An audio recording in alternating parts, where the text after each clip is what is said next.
Hello everyone, welcome back to my channel study with Jaspreet. आज हम इस वीडियो में राजनीति विज्ञान से संबंधित महत्वपूर्ण कथन और सिद्धांतों को डिस्कस करेंगे जो आने वाले परीक्षाओं के लिए बहुत ही महत्वपूर्ण है। किस राजनीतिक चिंतक ने राज्य के नकारात्मक कार्यों की अवधारणा का प्रतिपादन किया है? हर्बर्ट स्पेंसर ने। समाज की उन्नति के लिए विज्ञान की प्रबुद्ध तानाशाही आवश्यक है, यह कथन है फ्रांसिस बेकन का। प्रारंभिक उदारवाद को C.V. मैकफर्सन ने किस प्रकार अभिलक्षित किया है? सत्व उदारवाद। किसने महत्वाकांक्षी संवेदनशील वितरण योजना की शुरुआत संसाधनों की समानता प्राप्त करने के लिए की? रोनाल्ड ड्वार्किन। शक्ति नहीं बल्कि सदिच्छा राज्य का आधार है। यह वाक्य किस विचार का प्रतिनिधित्व करता है? तो यह यथार्थवादी। कौन राज्य की अत्यधिक प्रशंसा करता है? आदर्शवादी। किस विद्वान का मानना है कि राज्य सर्वोच्च नैतिकता का प्रतिनिधित्व करता है? आंसर है कांट। राज्य स्वयं में एक साध्य है। यह विचार किसका है? आदर्शवादियों का। राज्य एक नैतिक संस्था है जो मनुष्य के पूर्ण नैतिक विकास के लिए अपरिहार्य है। यह वक्तव्य संबंध किससे है? आदर्शवादियों से। राज्य का कार्य सज्जीवन के मार्ग में आने वाली बाधाओं को बाधित करना है। यह किसका दृष्टिकोण है? प्रत्ययवादियों या आदर्शवादियों का। व्यक्तिवाद और समाज में किस प्रकार का संबंध है? परस्पर विरोध का संबंध है। राजनीतिक सिद्धांत जो नागरिकों के व्यक्तिगत जीवन में न्यूनतम हस्तक्षेप करता है क्या कहलाता है? व्यक्तिवाद। व्यक्तिवाद का नैतिक औचित्य किसने प्रस्तुत किया था? लॉस्की ने। कौन आधुनिक व्यक्तिवाद का प्रवक्ता माना जाता है? Graham Wallace. वैज्ञानिक व्यक्तिवाद की अवधारणा का विकास किसने किया था? स्पेंसर ने। किसने उदारवादी लोकतंत्र का अधिकारात्मक व्यक्तिवाद के आधार पर परीक्षण किया है? C.V. मैकफर्सन। परिवार, संपत्ति और राज्य की उत्पत्ति नामक पुस्तक लिखा है एंजल्स ने। किसने टिप्पणी की है कि व्यक्तिवाद राज्य नियंत्रण की बुराइयों को अतिरंजित करता है? यह गिल क्राइस्ट का कथन है। सामाजिक न्याय की अवधारणा पर बल किस विचारधारा में दिया गया है? मार्क्सवादी। द्वंद्वात्मक भौतिकवाद का सिद्धांत किसका है? वैज्ञानिक समाजवाद का। मार्क्सवादियों का अंतिम उद्देश्य क्या था? राज्यविहीन समाज की स्थापना करना। मार्क्सवादियों के अनुसार राज्य की उत्पत्ति में किस कारक ने सबसे महत्वपूर्ण और निर्णायक भूमिका अदा की है? संपत्ति ने। किसने कहा कि भौतिक जीवन में उत्पादन की पद्धति जीवन की सामाजिक, राजनीतिक और आध्यात्मिक प्रक्रिया के सामान्य चरित्र का निर्धारण करती है? Karl Marx.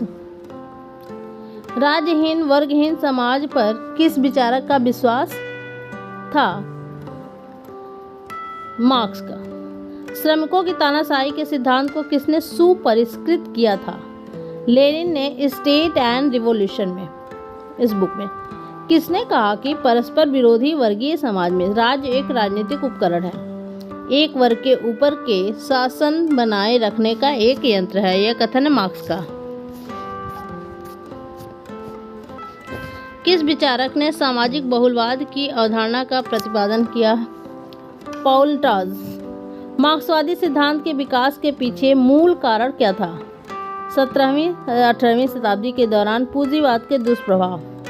अतिरिक्त मूल्य का सिद्धांत किस विचारधारा की अन्य प्रमुख विशेषता है? मार्क्सवाद। किसने कहा था कि मार्क्सवाद मुक्त समाज का दुश्मन है? Karl Popper. राज्य शोषक वर्ग की कार्यकारिणी समिति है। यह विचार किससे संबंधित है? मार्क्सवादियों से। मार्क्स के अनुसार उससे पूर्व का सारा समाजवादी चिंतन कैसा था? काल्पनिक। शम्पेन सर्वहारा की अवधारणा को किसने विकसित किया है? कार्ल मार्क्स ने। किस मार्क्सवादी विचारक को एक मेधावी सिद्धांतकार के रूप में वर्णित किया गया है? लेनिन। मार्क्सवादी समाजवाद के अनुसार समाजवादी राज्य में राज्य की स्थिति क्या होती है? आवश्यक और उपस्थित होती है। राज्य लुप्त हो जाने का विचार किस विचारधारा से संबंधित है?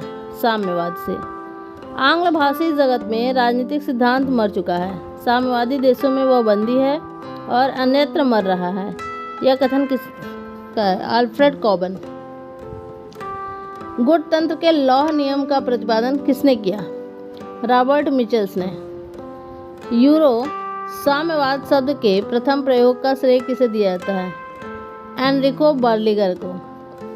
हर एक से अपनी क्षमता के अनुसार, हर एक को अपनी आवश्यकता के अनुसार। यह सूत्र किस व्यवस्था का है? साम्यवादी का। पूंजीवादी सागर के बीच का समाजवादी द्वीप सारे संसार के सर्वहारा वर्ग के क्रांतिकारी आंदोलन के लिए एक प्रकाश पुंज का कार्य करेगा। यह कथन किसका है? लेनिन का। किसने कहा कि कल्याणकारी राज्य एक ओर साम्यवाद और दूसरी ओर अनियंत्रित व्यक्तिवाद के मध्य एक समझौता है? यह हाफमैन ने कहा है। किस पुस्तक को साम्यवाद की बाइबिल कहा जाता है? दास कैपिटल को। साम्यवादियों की कोई पितृभूमि नहीं होती है, यह कथन है लेनिन का। श्रेणी समाजवाद का संबंध किस देश से है? ब्रिटेन से। समाजवाद परिस्थितियों के अनुसार रंग बदलने वाला गिरगिट का साधर्म है, यह कथन है रैमजे मोर का। थॉमस मूर, फुरियर और रॉबर्ट ओवन को किस विचारधारा से जोड़ा जाता है?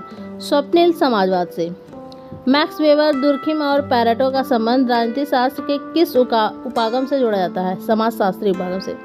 ऐसी शासन व्यवस्था जिसमें संपत्ति व उत्पादन के साधन पर शासन का नियंत्रण होगा, व्यक्तिगत संपत्ति समाप्त होगी, वह समाज शोषण मुक्त होगा, यह संबंधित है समाजवाद से। समाजवाद का संबंध मुख्यतः किस वर्ग से है? श्रमिक से है।